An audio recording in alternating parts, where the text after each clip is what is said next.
thật mà chẳng quán ra và và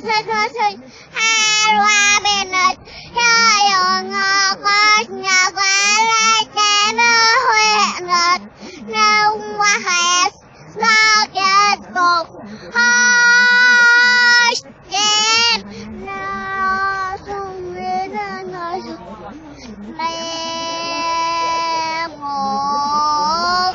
hơi không biết đâu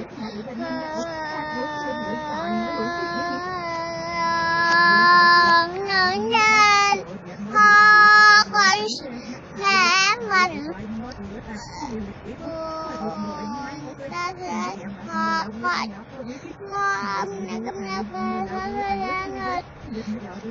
đến đến nó con mẹ đến nó thay ra xuống ngập ngồi xuống ngồi xuống